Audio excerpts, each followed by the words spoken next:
ओम सूर्याय नमः। ओम आदित्याय नमः। स्वागत है आपका हमारे चैनल पर। आज के इस वीडियो में आप सुनेंगे सूर्य देव की कहानी और रविवार व्रत की कथा। सूर्य देव की आराधना करने से हमें किस फल की प्राप्ति होती है, आज के वीडियो में आप जानेंगे। तो इसी प्रकार की सभी व्रत कथाएं सुनने के लिए और हमसे जुड़े रहने के लिए आपको बस हमारे चैनल को सब्सक्राइब करना है, बेल आइकन को प्रेस करना है। आज का वीडियो अच्छा लगे तो लाइक करना है और शेयर करना है। तो चलिए भविष्य पुराण से ली गई इस कथा को सुनते हैं, जिसमें सूर्य देव की आराधना करने से हमें कौन से उच्च फल की प्राप्ति होती है, ये जानेंगे। कथा के अनुसार महाराज सत्राजित का भगवान सूर्य में बहुत ही प्रेम था, बहुत भक्ति थी। उनके नेत्र हमेशा भगवान सूर्य के दर्शन करते रहते थे और उन्हीं को देखते रहते थे। किंतु सत्राजित की जो मन की आंखें थीं, वह दिन में ही नहीं बल्कि रात में भी सूर्य भगवान के दर्शन किया करती थीं। भगवान सूर्य ने भी महाराज को निहाल करके रखा था। उन्होंने ऐसा राज्य दिया था जिसे वे अपनी प्यार भरी आंखों से दिन रात निहारा करते थे। इतना वैभव दे दिया था जिसे देखकर सबको आश्चर्य होता था। स्वयं महाराज भी आश्चर्य में रहते थे कि इतना ऐश्वर्य उन्हें किस पुण्य के कारण प्राप्त हुआ। इसी आश्चर्य में उनमें यह जिज्ञासा जगी कि वह कौन सा ऐसा पुण्य है जिसके कारण यह वैभव उन्हें मिला। यदि उस पुण्य कर्म का पता लग जाए तो उसका फिर से अनुष्ठान करके अगले जन्म में भी इस वैभव को पालेंगे या इस वैभव को पा सकते हैं। उन्होंने ऋषि मुनियों की एक सभा को बुलाया और अपनी पत्नी महारानी विमलावती ने भी इस अवसर का लाभ उठाना चाहा। उन्होंने महाराज से कहा, नाथ, मैं भी जानना चाहती हूँ कि मैंने ऐसा कौन सा शुभ काम किया है जिससे मैं आपकी पत्नी बन सकी हूँ। महाराज ने सभा को संबोधित करते हुए कहा कि हे पूज्य महर्षियों, मैं और मेरी पत्नी दोनों ही ये जानना चाहते हैं कि पूर्व जन्म में हम कौन थे दोनों और किस कर्म के अनुष्ठान से यह वैभव प्राप्त हुआ है। यह रूप, यह कांति भी कैसे प्राप्त हुई, कृपया करके बताइए। तब महर्षि परावर्तन ने ध्यान से देखकर कहा कि राजन, पहले जन्म में आप शूद्र थे और ये महारानी उस समय भी आपकी ही पत्नी थी। उस समय आपका स्वभाव और कर्म दोनों ही आज से बिल्कुल विपरीत या उल्टे थे। प्रत्येक को पीड़ित करना आपका काम था। किसी प्राणी से भी आप प्रेम नहीं करते थे। पाप से आपको कोढ़ भी हो गया था। आपके अंग कट कट कर गिरने लगे थे। उस समय आपकी पत्नी मलयवती ने आपकी बहुत सेवा की।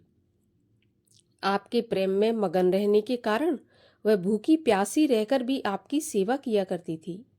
आपके भाई बंधु आपको पहले से ही छोड़ रखे थे क्योंकि आपका स्वभाव बहुत ही क्रूर था। आपने क्रूरतावश अपनी पत्नी का भी परित्याग कर दिया था, किंतु उसने आपका त्याग कभी नहीं किया। वह छाया की तरह हमेशा आपके साथ रहती थी। अंत में इसी पत्नी के साथ आपने सूर्य मंदिर की सफाई आदि का कार्य प्रारंभ कर दिया। धीरे धीरे आप दोनों ने अपने आप को सूर्य भगवान को अर्पित कर दिया था। आप दोनों के सेवा कार्य बढ़ते चले गए। झाड़ू बुहारू, लीपना पोतना आदि कार्य करके शेष समय दोनों इतिहास पुराण के श्रवण में बिताने लगे, कथाएं सुनने लगे।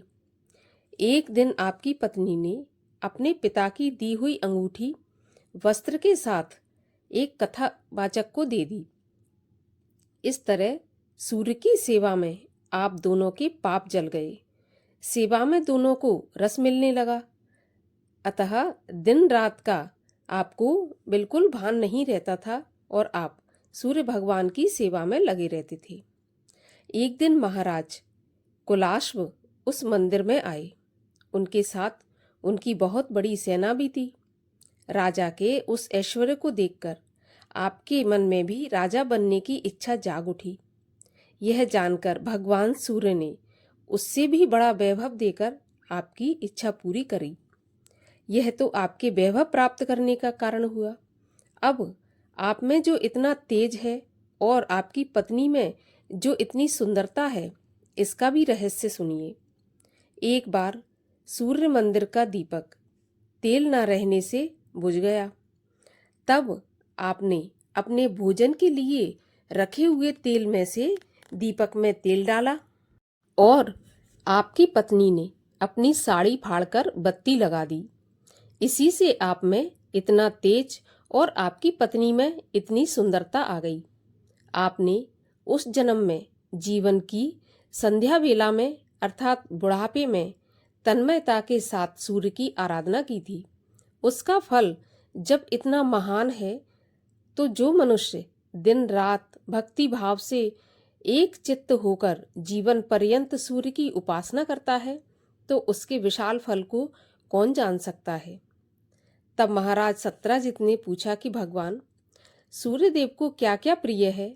मैं चाहता हूँ कि उनकी प्रिय चीज़ों से मैं उनका पूजन करूँ, उनकी सेवा करूँ, जिससे अगले जन्म में भी मुझे इसी प्रकार का धन वैभव प्राप्त हो।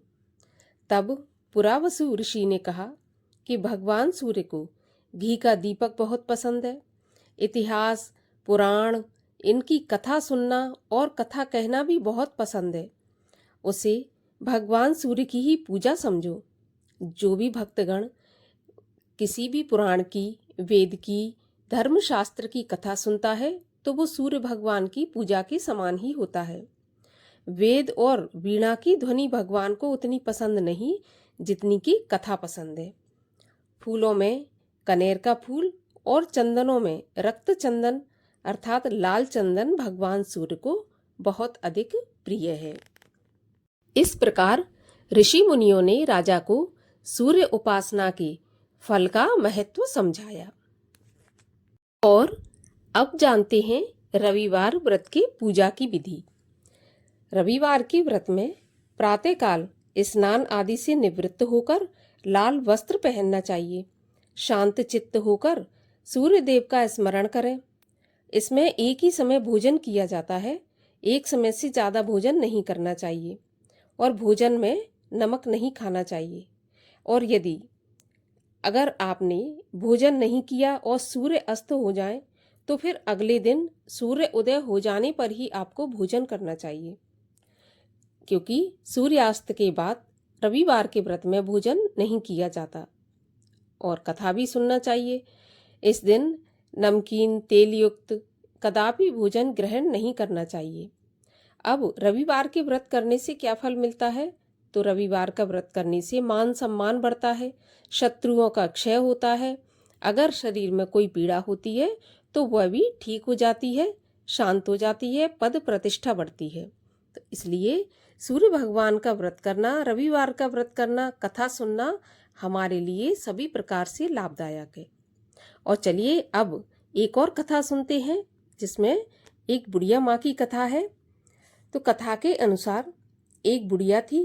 उसका नियम था कि वह प्रत्येक रविवार को सुबह सुबह स्नान आदि करके घर को गोबर से लीपकर फिर भोजन तैयार करके भगवान को भोग लगाकर स्वयं भोजन ग्रहण करती थी।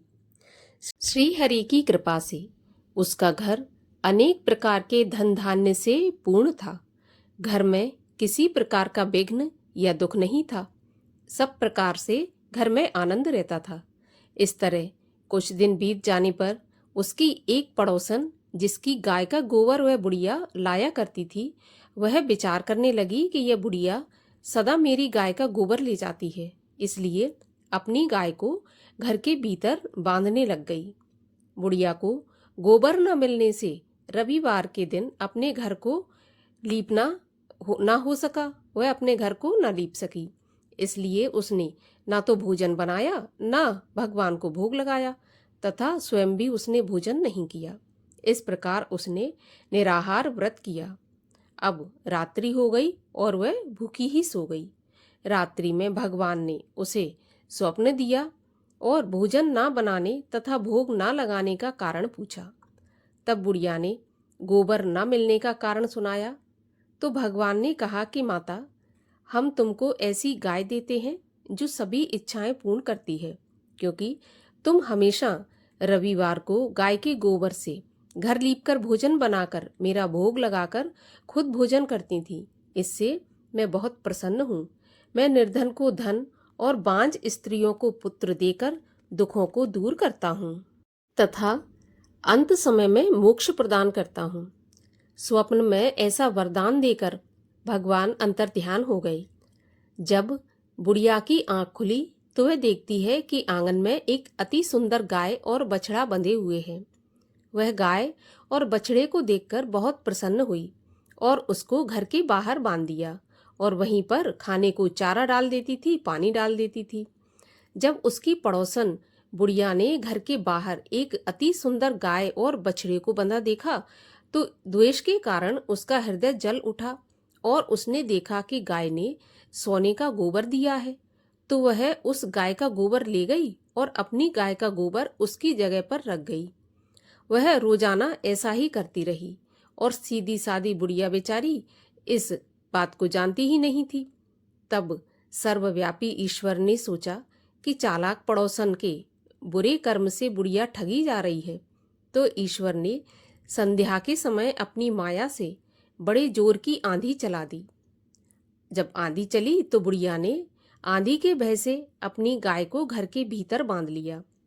सुबह जब वृद्धा ने देखा कि गाय ने सोने का गोबर दिया है तो उसके आश्चर्य की सीमा नहीं रही और वह प्रतिदिन गाय को घर के भीतर बांधने लगी।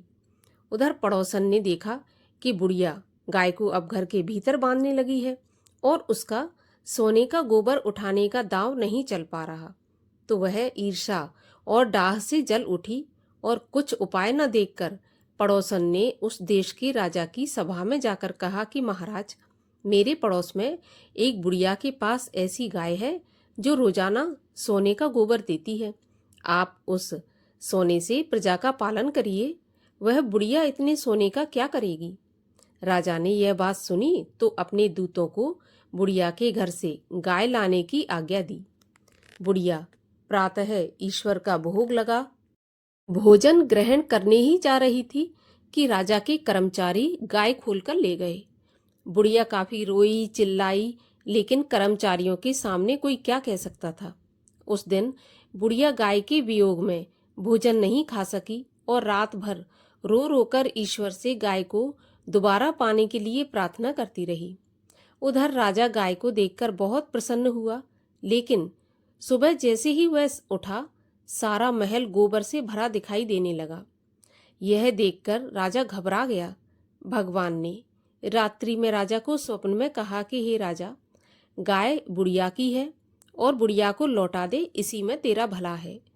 उसके रविवार के व्रत से प्रसन्न होकर मैंने उसे यह गाय दी थी।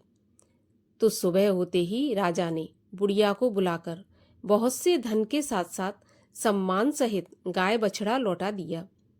उसकी पड़ोसन को बुलाकर उचित दंड दिया। इतना करने के बाद ही राजा के महल से सारी गंदगी और गोबर गायब हो गया। उसी दिन से राजा ने नगरवासियों को आदेश दिया कि राज्य की समृद्धि तथा अपनी समस्त मनोकामनाओं की पूर्ति के लिए सभी को रविवार का व्रत रखना है। व्रत करने से नगर के लोग सुखी जीवन व्यतीत करने लगे और कोई भी बीमारी तथा प्रकृति का प्रकोप उस नगर पर नहीं होता था। सारी प्रजा सुख से रहने लगी थी। बोलिए सूर्य भगवान की जय।